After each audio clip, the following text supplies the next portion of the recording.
Greetings, Goddess Body Mind Spirit community. This is Tyra Omilade, your goddess guru, your sister friend, and I love helping women align with their life purpose using the power of ancient wisdom and the goddess centered lifestyle. Today, I want to talk a little bit about my path to the priesthood and just my goal is number one, to log this journey. And number two, there may be some of you out there who want to be priestesses or a priestess, I should say. And this will maybe help you to recognize or just kind of believe in that truth for yourself.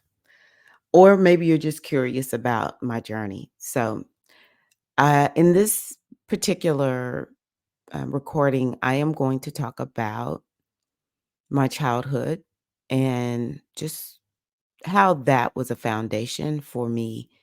Um, looking back, how I could see I was born to be a priestess.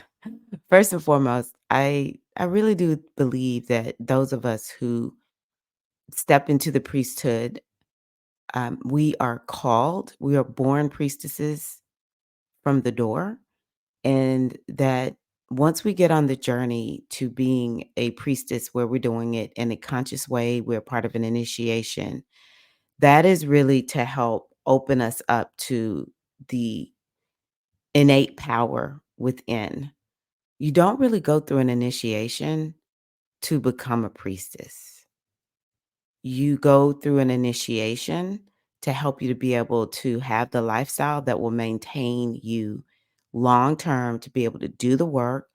You need a lifestyle that will help you to cultivate your gifts and your talents, and that will help you to just stay on track with what you were born to do.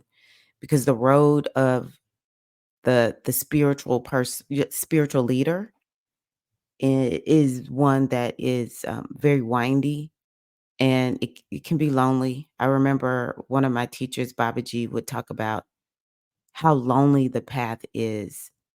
And it's just because, honestly, you do walk a little bit differently in the world. And, that's what it means to be a priestess, a priest. You will You will be somebody who people will come to because you don't walk like everybody in the world. You don't think like everybody in the world. You don't act like everyone in the world. But in order for you to be that person, then it will require you to embrace a lifestyle that is not common. I think just in general, people who are on a spiritual path, you'll feel not common. When I was raised up in Christianity, in a way, it was kind of like, or maybe not just raised up, but sometimes the religion of my childhood kind of gives this notion of, you're special because you're walking in a way that's not common. There is a specialness about it, don't get me wrong, but there's a reason that you're doing this. It's not because you're better than anybody else. It's because it's what is required in order for you to do this work.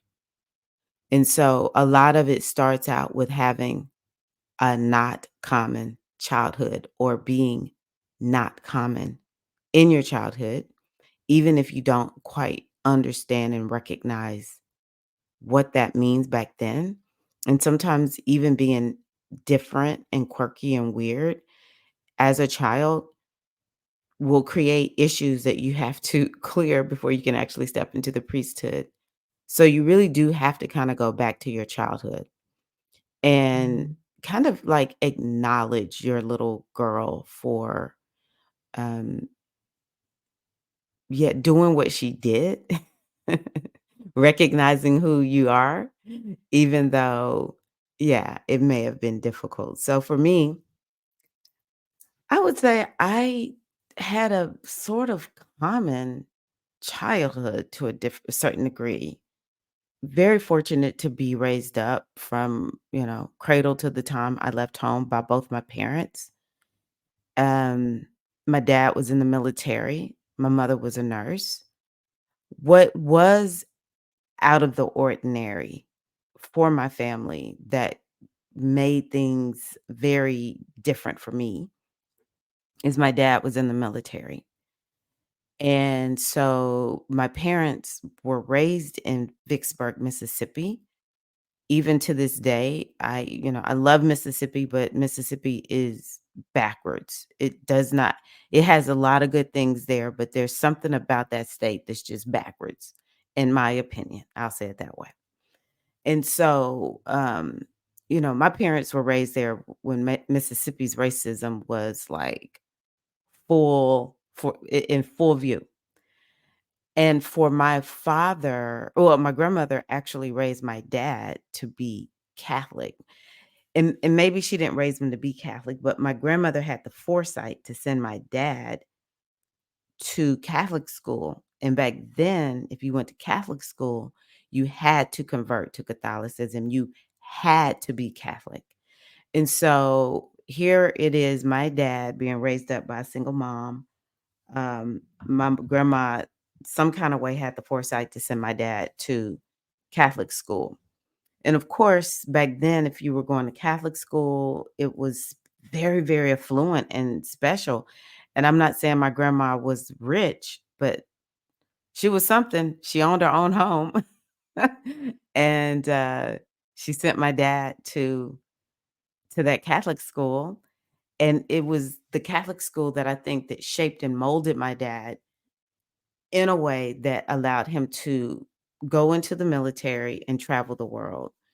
And that changed the trajectory for me and my siblings because we weren't, even though I was raised in Mississippi from the time I was 7, my formative years were largely not in Mississippi. I had some of it in Mississippi, but a lot of it was away. So, for instance, I was born in Alaska.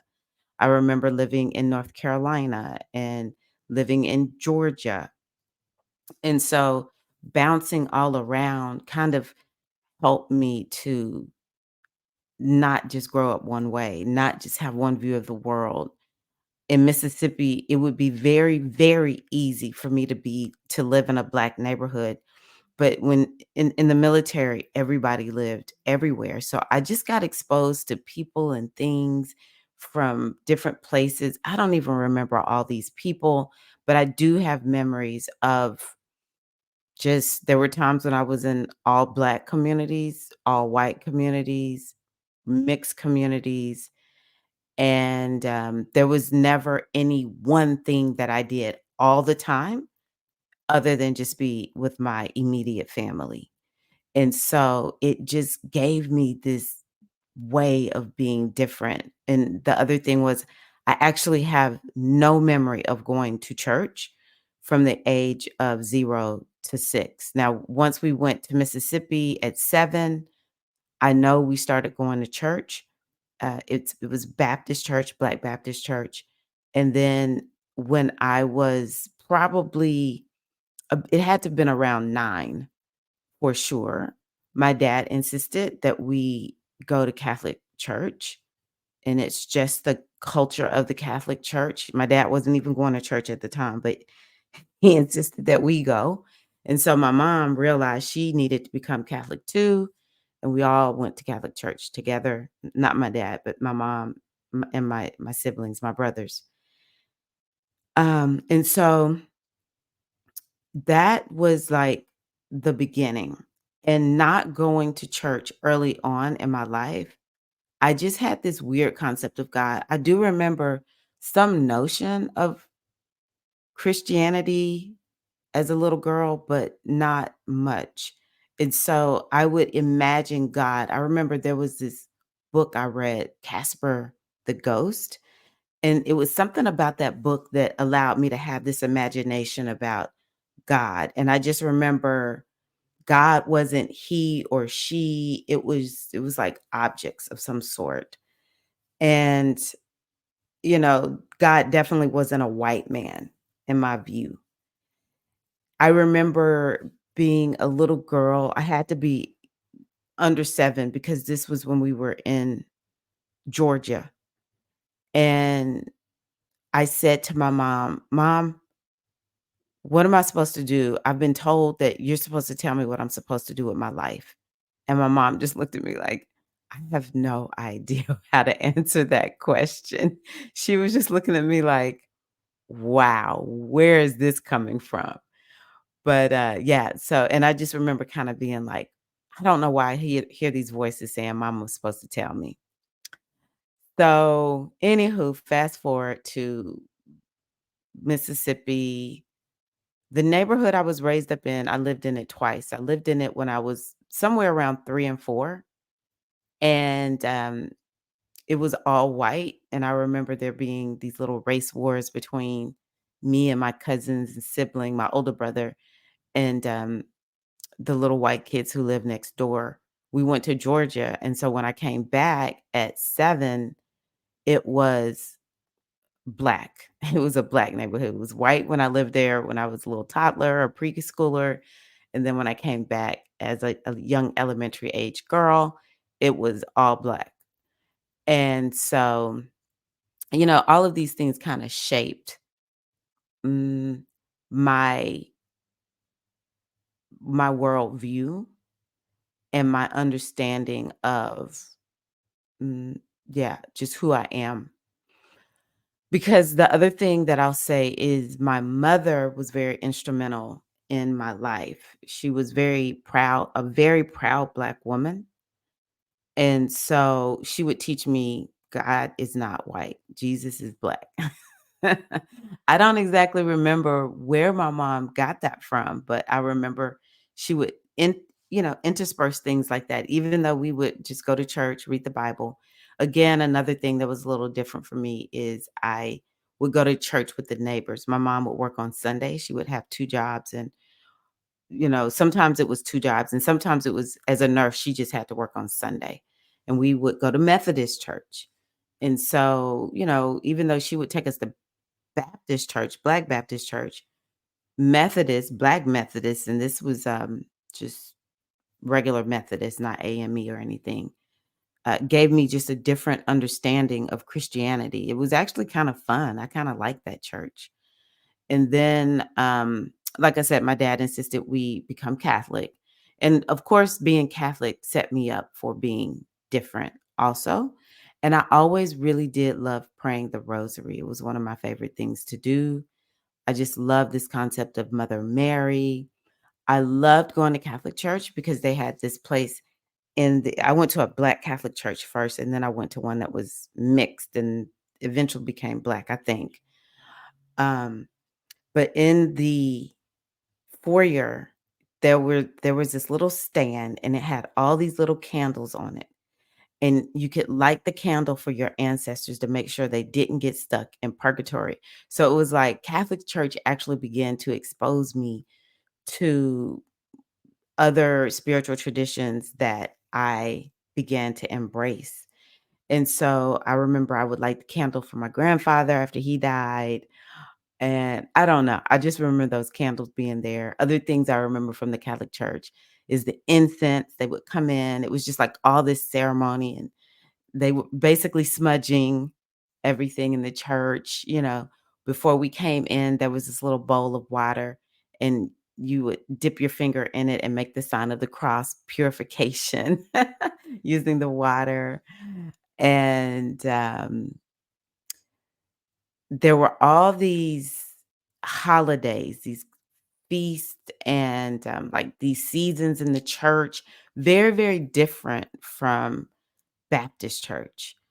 I don't really remember this happening much in Methodist, but Catholics really had this it's like all these seasons we would go through, and we would change the church, and the priest would change the colors of his robes, and it just really and truly began to help me to um, begin to connect with something that was coming down the road. Now, at this point, I was believing in Jesus and the Trinity and just all the teachings of the Catholic Church. I just want to make sure I say this out of respect. I'll never forget I heard this traditional African priest one day say, "Do not disrespect Christians in front of me." He said, "My mama was a Christian," and he went down the list of everybody who was a Christian. Don't disrespect Christianity. And so I have no disrespect for Christianity. But yeah, I just will say I did that's what I was raised up to believe, and that's what I was doing at the time. The one thing that I do remember is I never felt satisfied in one church. There was always this stirring inside of me that was like, something the math ain't mathin', right? Something's not feeling right to me. So I remember at some point I didn't want to just go to Catholic church. I wanted to go to Black Baptist church. And also I had a boyfriend who went to AME. That was a great church, but I love the liveliness of the Black Baptist church. I love just being there with all the Black people. Catholic church was a little quiet. The music wasn't like Black music, American Black music. It wasn't like that. And even though I love Catholic church and what it did for me because it built me up as a leader, I was very active as a youth and just ran for all kinds of offices. It was called the Catholic Youth Organization. I am telling you, I got to sit in an audience with the Pope. I did so much in the Catholic Church, and I'm super grateful for it. And by the same token, I was like, the math ain't mathin'. And so, yeah, I would wanna go to the other churches, and my mom would just be like, "Hey, you gotta go to Catholic church first." So I would go to Catholic church on Saturday so I could go to Black Baptist church or some other church that was majority Black, on Sunday. And, right around the time I was 16, something started changing. And actually, I never thought about this. 16 is a really important number in the African tradition that I eventually initiated into. So, right at 16, I started thinking, I, I'm just not believing God sends people to hell. This makes absolutely no sense. And I definitely was on my way to making departures from people who are around me because my friends would be like, yes, God exists. I mean, hell exists because this is what we're taught. And I would just say, it makes no sense that this almighty, all knowing God already knows what we're going to do, what we're going to face down here in this world. And life is hard and going to send us to hell for it. I'm sorry, math's not mathing. Of course, I didn't say it that way, but that's what I was thinking. And I would get pushback. The next major thing I remember happening is my mother at some point would say she worked with this doctor, Dr. Annan, and Dr. Annan is Hindu, at least back then he was. And she would say, "I just can't believe Dr. Annan is going to hell because he's not Christian."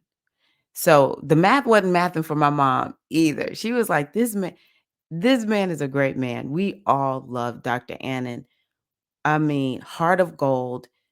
Doesn't get better to than Dr. Annan, one of the nicest people you could ever meet. She was like, "Math is not math, and why is this man gonna go to hell just because he's Hindu?" Right? Last thing I can think of that was significant for me was I, did not wanna go through confirmation. My mother insisted that I go through confirmation, but I just did not want to.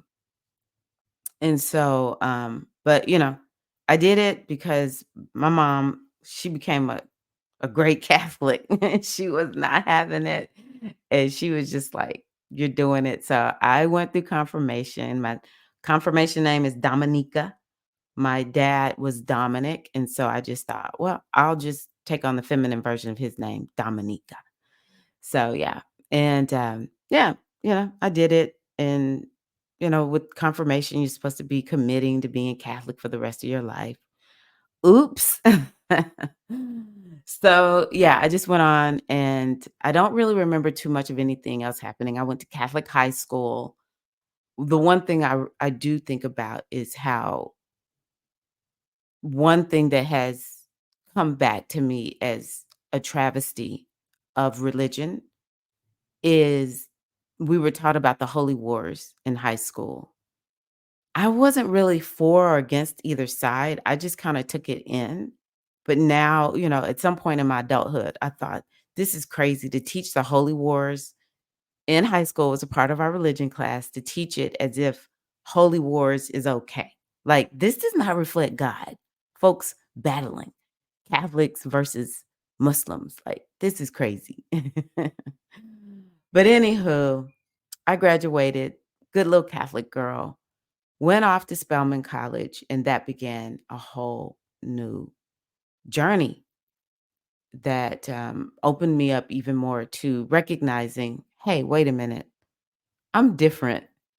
And I didn't know, I had no clue of what a priestess was, but looking back on it, it makes sense to me why I got into some of the things that I got into and just how I began to hear a call that you got to answer this call. You really got to answer it. So that's my childhood. As a little girl, I will say I was always very sensitive, um, very intuitive,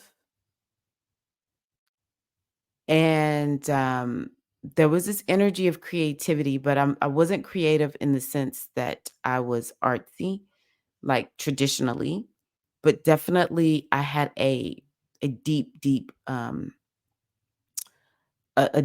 very active imagination. I do think that a lot of us priests and priestesses are born into some type of trauma, and that trauma informs the work that we do.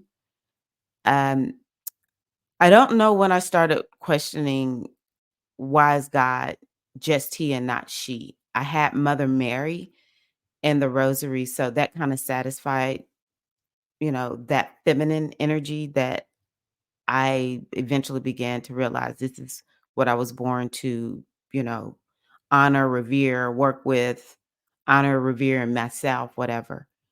But I will say, being a girl born in the 70s, raised up in the 70s, 80s, and, starting my young adulthood off in the 90s, there was definitely a message of women are powerful. Women are powerful. And so, that shaped me also as a little girl, was something that I definitely bought into. I never could buy into women are weak. I just couldn't. I loved my mom so much. I'm so fortunate that I had a beautiful relationship with my mom. Maybe it's because, she died when I was 27. And so we had to get it in there because we didn't have a long time to work out troubles. But yeah, it was like my mom, I just loved and revered my mom so much. I truly, truly love my father. He was very, very difficult. I would say I have had to heal a lot of trauma because my dad had so much trauma. He was he could be hell on earth. The one thing that I had going for me though, was my dad had a boundary, a very, very hard boundary, um, where he would not put his hands on me. My dad was like, nobody will ever accuse me of touching my daughter inappropriately. He had that kind of boundary. But when it came to the family overall, my dad was rough. It was very challenging, being raised up by my dad. Um, but thankfully, my dad is the one that led me to Catholic church. My dad wasn't super religious. I do believe my dad always believed in God, but there was just not a whole lot of religious tone in my house, and I'm very grateful for that. My dad was very outspoken, and he and my mom both highly believed in education and thinking for yourself. So all of that kind of like laid this foundation that helped me, number one, to be able to stay open enough to figure out what the hell am I going to do with my life? Because I was raised up, I came out of my childhood with trauma, um, and led me down these different paths of healing. I really do believe this is a part of when we are called to step into the priesthood. A lot of it is heal or heal thyself first. And once you begin to heal yourself, this is when people begin to realize, "Oh, I'm supposed to be doing this healing work," right?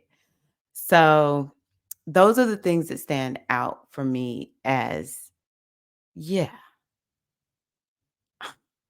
I was born to be a priestess. I hope that this has been insightful, and I encourage you to look back in your childhood and just begin to, put the pieces together as to how in the world are you being called to be a priestess at a time where we are weird. Oh, let me just say that, because I did talk about that weird factor.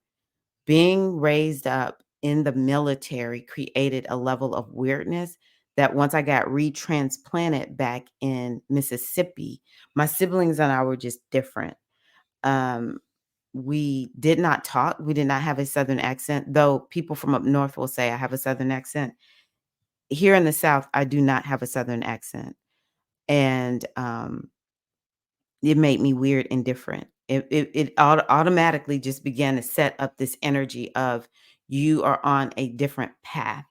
I was raised Catholic, weird and different to be a Black Catholic in Mississippi. If I was Catholic in, say, for instance, New Orleans, that is not odd. But in Mississippi, period, the whole state, odd. Weird and different. People questioned whether or not my family was really were we really Christians? And, back in the day, I don't know how it is now, but back in the day, Christians were pretty much programmed to ask you, "Do you know if you're going to heaven or hell? You really need to be thinking about this religion that you're in, this Catholicism, because I don't know if that's Christian. If that's Christian." Of course, I would laugh like, "Ha ha ha ha ha! Your Protestant religion branched off from Catholicism." Okay, so let's just be clear about that. But yeah, that being odd and different, um, and going to Catholic school. I went to public school and Catholic school, and so going to Catholic school, weird, different, walking a different path. And my mother was very much like a civil rights activist in her own regard. And just, I was just kind of raised up in this energy of we're proud to be Black, we're going to help our people. My dad was actually opposite. I think my dad loves Black people. However, he is one of the most critical people I've ever met of Black people. And, his the way my dad thinks to me is I would say it's military. I was gonna say it's kind of like white people, but I'll say it's military. So just being raised up in a home where it's like opposing views and things are just different. And yeah, walking a different path from the time I was a little girl. Alrighty. Thank you. Make sure you're looking at your story. I want you to have a high level of belief that you were born to do this. We don't become priests and priestesses. We are born on this path. So yeah, dear sister, I will talk to you in the next recording. All right. Peace and love.